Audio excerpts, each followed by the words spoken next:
Hey everyone, and welcome back to The Explainer. What a week for AI. I mean, it was an absolute blockbuster, but maybe not in the way you'd expect. Okay, let's just dive right into this, because it's a wild one. So, this wasn't just a week of cool new demos. No, this was a full-on collision course between AI's biggest, wildest ambitions and some very harsh realities. We saw incredible innovation run headfirst into these massive legal, ethical, and market challenges. It was a proper smackdown. And we have to start with the giants, right? Because this week they were all on the defensive, just getting hit from every possible angle. It really feels like that whole move fast and break things era in AI. Yeah, it's officially over. The bill is coming due. The biggest story, and it's a tough one, came from OpenAI.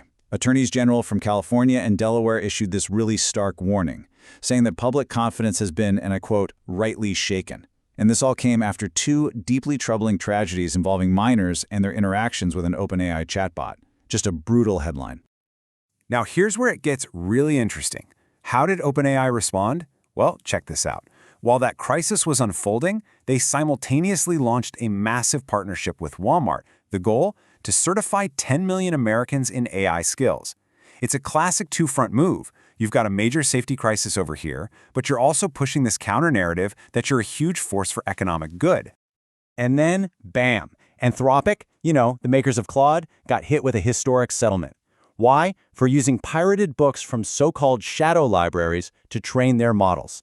This has been a huge gray area for the whole industry, and this ruling, well, it just drew a very, very clear line in the sand.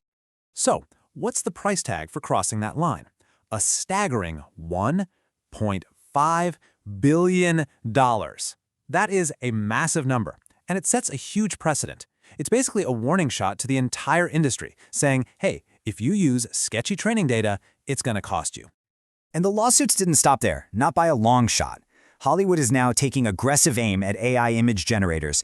We've got Warner Bros. Suing Midjourney, and they're joining Disney and Universal in the fight to protect their iconic characters. I mean, we're talking Batman, Bugs Bunny, the whole crew. This is a massive story, so I've got to ask you. Drop a comment below and let me know, should AI companies face stricter rules on this stuff? Okay, so the pressure wasn't just coming from copyright lawyers. Nope, it was also about market dominance. And this week, Google found itself right in the hot seat. The empire is under pressure. The big news here is the remedy from that huge DOJ antitrust case. A federal judge has ordered Google to open up parts of its super valuable search index and data to its competitors.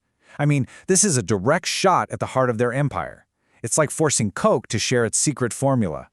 And this ruling perfectly sets the stage for the new battlefield, the AI search wars. This creates a huge opening, a real chance for these AI-native challengers like Perplexity, OpenAI, and Anthropic to come in and grab market share. This could totally reshape how we find information online. But while everyone is out there fighting over the future of AI, a bombshell report from MIT just dropped a massive reality check on the present. And folks, this is where the hype train really, truly hits a wall. Okay, get ready for this number. According to this MIT report, 95% of business projects using generative AI are failing to deliver meaningful results. Just let that sink in for a second. 95%. All the hype, all the billions invested, for a 5% success rate? 95%. I mean, it's just wild. And this table breaks it down perfectly. The gap between the hype and the reality is it's a chasm. From business value to just getting basic tasks done. Honestly, if that number just blew your mind, do me a quick favor and smash that like button. It really helps us break down more stories like this. So why is this happening? What's going on here? Well, the first reason is something researchers are calling the verification tax. Basically, all those productivity gains that were promised, they just evaporate because you have to spend so much time double-checking your robot coworker's homework to make sure it didn't just make stuff up.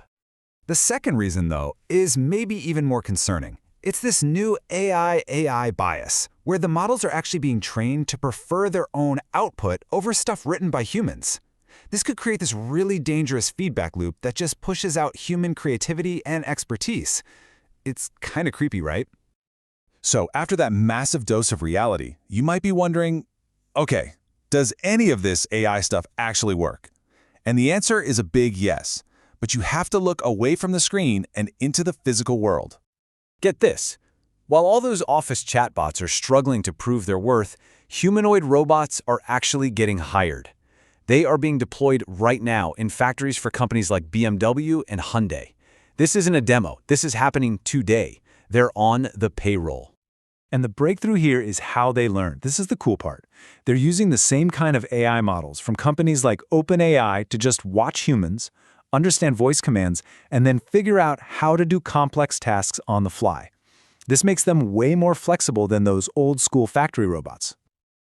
Okay, that was a lot to take in, I know. So what's the crucial point here? Let's try to put this whole chaotic week into perspective.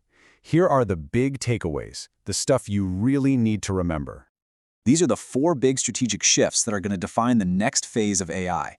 We are absolutely moving away from just who has the best model to a full-on battle over users, products, and legal ground. We break down stories just like this every single week, so make sure you're subscribed with notifications on. You are not going to want to miss what happens next. Which of course brings us to the ultimate question. After seeing AI fail spectacularly in the office, but succeed in the factory, what's the real future here? Is AI going to be a net job creator or a job killer? I seriously want to know what you think. Let me know your take in the comments below. Thanks for watching.